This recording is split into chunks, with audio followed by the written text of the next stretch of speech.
Friends, இன்றைக்கி நம்ம என்ன பார்க்க போகிறோன்னா, தோட்டத்தில் என்னென்னலாம் காய்கறிங்கள்லாம் இருக்குது, நமக்கு ஃப்ரெஷ்ஷாக எப்படி கிராமத்தில் ஃப்ரெஷ்ஷாக காய்கறிங்கள்லாம் எப்படி கிடைக்குதான். முள்ளங்கி நல்லா விளைஞ்சிருக்கு. அப்பா நான் எடுத்து தரேன் அப்படின்னு சொன்னார். இந்த அளவுக்கு நல்லா வெடிச்சிருக்கும். வெடித்து நம்ம மேலேயே வரும், நல்லா கொஞ்சம் பெருசாக இருக்கும். அதெல்லாம் அப்பா எடுத்து கொடுத்தாரு. நம்ம தேவையான அளவுக்கு நம்ம பார்த்து எடுக்கணும், இல்லைன்னா அறுத்துக்கும், அப்படி உடச்சிக்கும். ரொம்ப சாஃப்டாக இருக்கிறதுனால இது எல்லாமே எடுத்தாச்சு. நம்ம தண்டுமே ரொம்ப கிட்னி ஸ்டோனுக்குலாம் ரொம்ப நல்லது.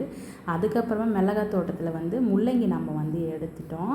அதுக்கப்புறமா இது மக்காச்சோளம் இதெல்லாம் நட்டுருந்தாங்க. இங்கே பாருங்கள் எந்த அளவுக்கு நல்லா வெடிச்சிருக்கு பாருங்கள். இந்த அளவுக்கு நல்ல பெருசு. இது கொத்தவரங்காய் செடி. இதுலேயுமே நல்ல காய் நல்லா ஃப்ரெஷ்ஷாக விட்டுருக்கு. ஆனால் இன்னும் நிறைய வரும், அப்போ தான் எடுக்கணும், அதனால் விட்டுட்டோம். மக்காச்சோளம் செடியும் நட்டுருக்காங்க.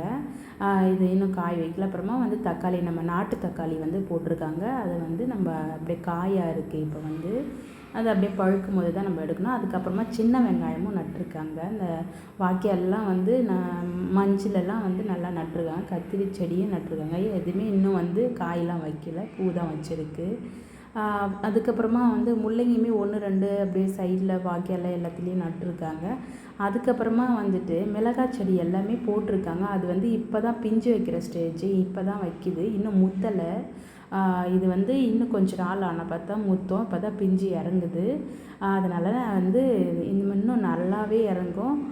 அந்த அளவுக்கு அப்புறமா நம்ம எல்லாத்தையும் பார்த்தாச்சு மிளகாட்டத்தில். அப்புறமா குட்டி கோழிங்கெல்லாம் வாங்கி வச்சுருந்தாங்க. இந்த கலர் பெயிண்ட் பண்ணி ரோட்லலாம் அடிப்பாங்களா, அந்த வாங்கி வச்சுருந்தாங்க. அதுக்கப்புறமா மாட்டு பொங்கலுக்காக சாணத்தில் பிள்ளையாரெலாம் செஞ்சு சாமி கும்பிட்ருக்காங்க. அப்புறமா வாத்து இருக்குது. வாத்து ஒரு 4 வாத்து வாங்கி விட்டுருந்தாங்க. ரொம்ப ஆசையாக இருக்குது அப்படின்னு கேட்டு வாங்கி விட்டுருந்தாங்க.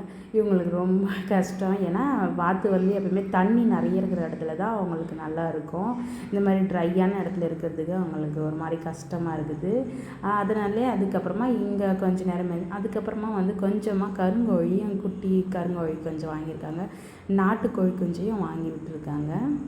அதுக்கப்புறமா இது எல்லாமே இவங்க அந்த நடு பக்கத்தில் நட்டுருக்காங்க அப்படின்னு சொல்கிறதுக்காக அவங்க இந்த வேஸ்ட்டாக இருக்கிற புடவெல்லாம் சைடில் நல்லா அடித்து கட்டி வச்சுருக்காங்க. ஏன்னா இந்த வாத்து எப்பவுமே அந்த இதில் போய் இறங்கிடும். அதனால் அந்த மாதிரி லெமன் மரத்தில் லெமன்லாம் எல்லாமே அறுவடை ஆகிடுச்சு. பிடிச்சிருந்தா ஷேர் பண்ணுங்க, நம்ம சேனல் சப்போர்ட். தேங்க்யூ.